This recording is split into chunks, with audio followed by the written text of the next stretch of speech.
Allie. Join me as I show you how to use spacer bars, traditionally used for bracelets, to make a beautiful pair of earrings. If you need any supplies, look below the video in the description. We'll give you links back to check out all the spacers that you want of Athenacast and Claspgarten. Gather up your supplies and let's get started. All right, so these spacer bar earrings were inspired by a post from one of our community members, Chris King, that had purchased some of the Claspgarten spacer bars on our live sale. We have a bunch in stock, and I thought this would be a great way to show how you can use any sort of spacer bar because they're floating around there and out. Right here, I'm going to do 1, 2, 3 beads. And I'm going to go through the first hole of my spacer bar.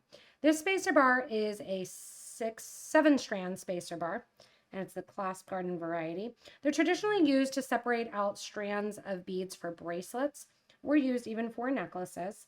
I'm going to take 1, 2, and 3 more beads, and I'm going to go into hole number 2. I'm using 3mm pearls along with size 8 dragon thread in the white color. I'm going to go back in now to those first 3 beads and repeat through them. You can do this one single bead at a time, certainly, and just do a simple straight line. Also very pretty.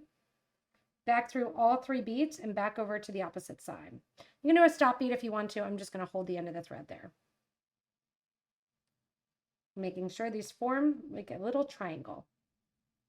When they form a little triangle there, we're going to get ready to do our next ones, but just to show you how pretty that is already. I'm going to go up through bead number 1. To get this to sit correctly, I'm going to skip over bead number 2 and I'm going to go down through bead number 3. Straight across the hole there and over to bead number 1 on the opposite side. We're basically doing a right angle weave style, pulling those beads tight. I'm going to add 1 and 2 more pearls. I'm going into the next, which would be the 3rd hole of the design. That'll put 2 more beads right on the exterior there.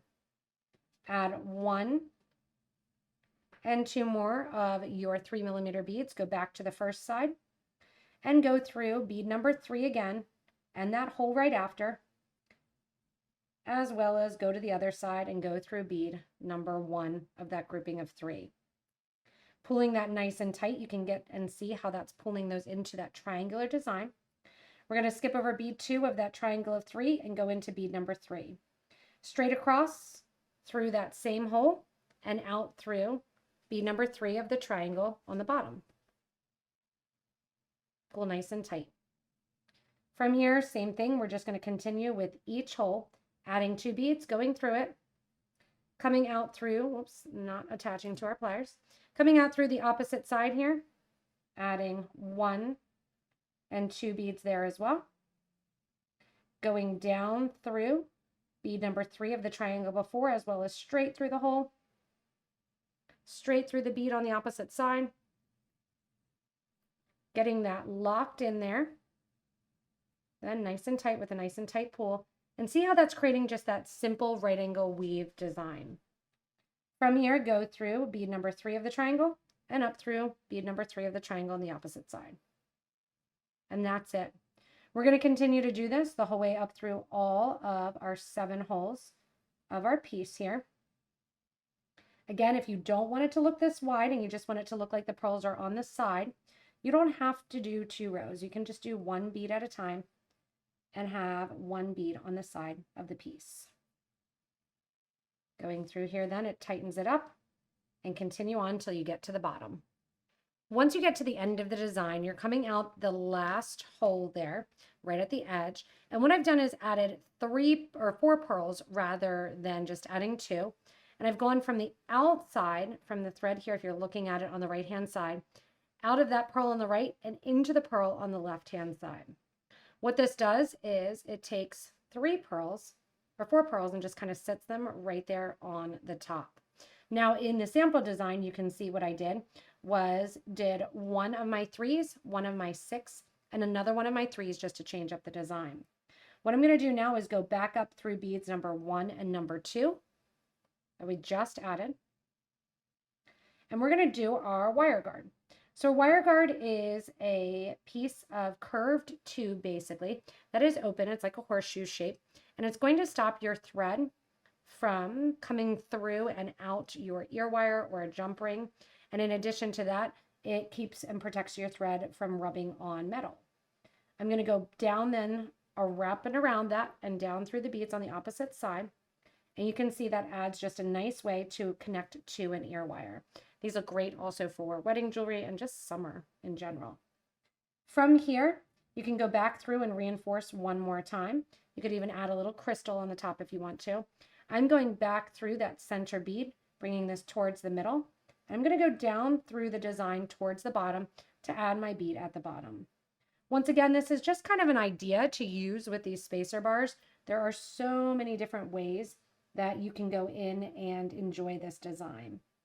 As I go in here, I'm reinforcing that grouping of twos, going through one bead there, going through the other bead there, back and forth, just getting through to the bottom here.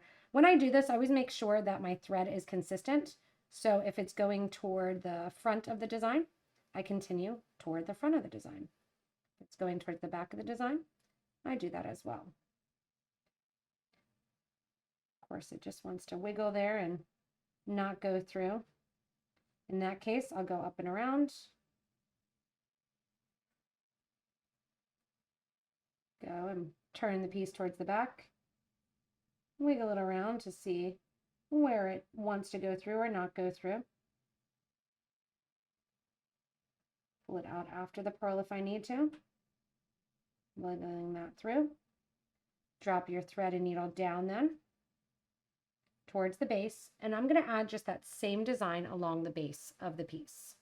Out the bottom now, same thing, just grab one 3mm bead, one 6mm bead, one more 3mm bead, and then come to the opposite side, once again, going through that bottom row.